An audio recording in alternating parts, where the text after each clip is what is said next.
Krystal, what are you taking a look at? Well, a new poll reveals that as auto workers have gone on strike against the big three car companies, the public is overwhelmingly on their side. According to Morning Consult, only 18% of Americans oppose the auto worker strike, in contrast to the solid majority, 54%, who explicitly support it. The rest are not sure.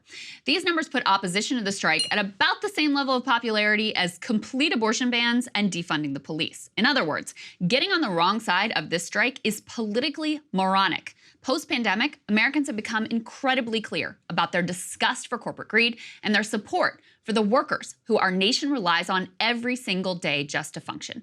So I've been watching with great amusement as many Republicans have just gone ahead and stuck with their same old Reagan-era anti-union rhetoric, while also accidentally kind of making Joe Biden sound way more amazing on unions than he actually is. Just take a listen. It tells you that when you have the most pro-union president and he touts that he is emboldening the unions, this is what you get. And I'll tell you who pays for it is the taxpayers. You know, here, from what I understand, the union is asking for a 40% raise. You know, the companies have come back with a 20% raise. I think any of the taxpayers would love to have a 20% raise and think that's great. But, you know, the problem is we're all going to suffer from this. This is going to cause things to go up. And, you know, this is going to last a while. But, you know, when you have a president that's constantly saying, go union, this is what you get. The unions get emboldened and then they start asking for things that, you know, that companies have a tough time doing. And so I don't think government should get involved in this. These are private sector matters. But I do think the tone of how a president talks about unions and how a president emboldens them does play a role in this. And we're seeing what Biden has done play a role in this. I think Ronald Reagan gave us a great example when federal employees decided they were going to strike. He said, you strike, you're fired. Simple concept to me. To the extent that we could use that once again, absolutely. The second thing I would do, though, is very important. This is probably not a well-known fact. The first thing, part of the challenge that we have today with President Biden is, and I don't mean this to be disingenuous, I mean this to be sincere. I'm not sure if the words are bought and paid for, but it certainly he has been leased by the unions. And I say that because the first bill he passed, y'all remember the $1.9 trillion COVID relief package? Yeah. That only had 1% for COVID vaccines? Mm-hmm. It had $86 billion, I believe, for union pensions. Oh. Because they keep making these deals. And as a result of the deal, they promise too much, deliver too little, and the taxpayers pick up the tab.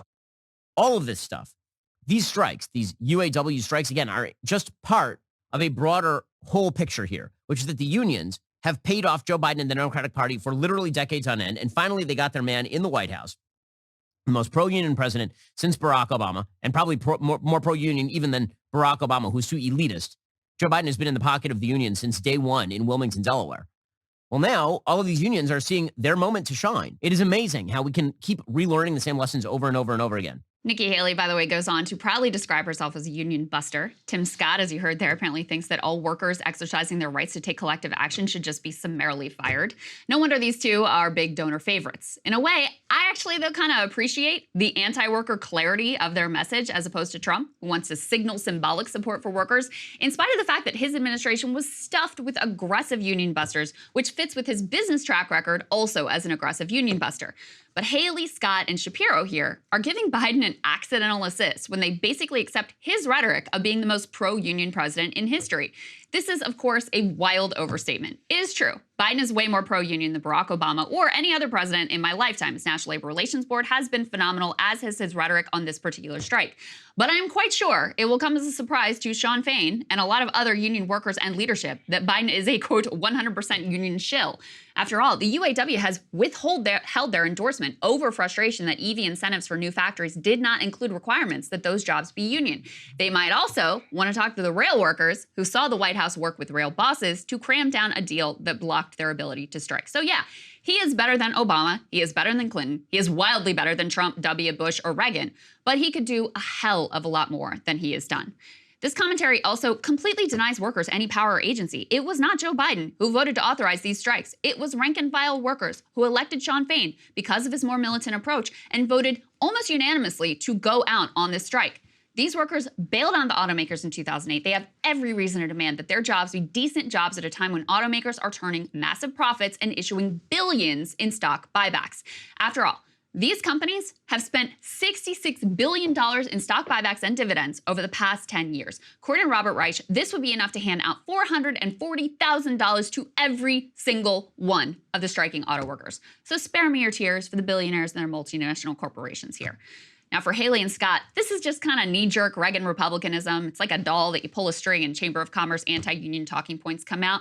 For Ben Shapiro, though, he lays out a lengthier ideological argument. He's clearly thought a lot more about this for why unions are always bad and had nothing to do ever with American middle-class prosperity, trashing as dolts anyone who thinks otherwise. Take a listen. All the dolts who suggest that it's unions that made American life so wonderful during the 1950s, 1960s. It was the union job where you sat there for 10 hours a day doing riveting or whatever, and neglect the fact that a lot of those jobs, now is you sitting in an air-conditioned office doing another kind of job.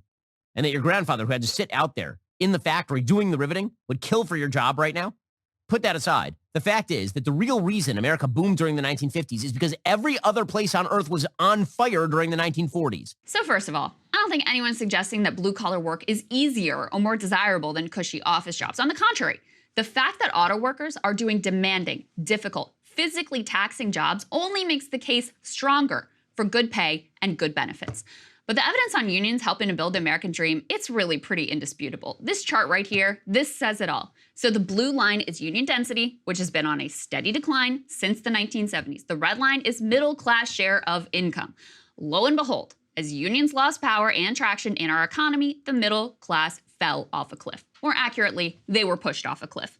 Today, even with union power at a low ebb, they still benefit not only their own membership, but all workers within industries which are significantly unionized. So for example, non-unionized FedEx workers benefit from the fact that UPS is unionized. Tesla workers are likely to benefit from the fact that the big three are unionized. A recent Treasury report actually analyzed these impacts and found union workers on average earn 20% more than their non-union counterparts, and that non-union workers share in a spillover effect of increased wages themselves. Interestingly, they also find union membership is associated with some of the civic values that conservatives like Ben say they care a lot about. Union members are more likely to vote. They're more likely to buy a house, to donate to charity, to attend community meetings, to volunteer, and to participate in neighborhood projects. That all makes a lot of sense. When you earn a good wage and you don't have to work a second or third job, you've got more time and mental energy for that type of civic engagement. Still think that only dolts would believe that unions help build the two-parent white picket fence broadly shared prosperity that conservatives in particular harken back to? One thing I'm appreciating about this strike is how it creates a kind of political clarity. It's all fine and good to say vague things about the working class, but when the chips are down, what do you say? And more importantly, what do you actually do? We all know American workers cannot depend on the political class to have their backs and cut them in on the incredible prosperity of this nation. And that is why unions are so incredibly essential, because they give workers the ability to fight for themselves and to win. And a prosperous, empowered working class could actually make America great again. Thought it was very interesting to see the just... Hey guys, if you want to see what I had to say to Krystal's monologue, not just this one, all of them, going back to the very beginning, become a premium subscriber today, breakingpoints.com.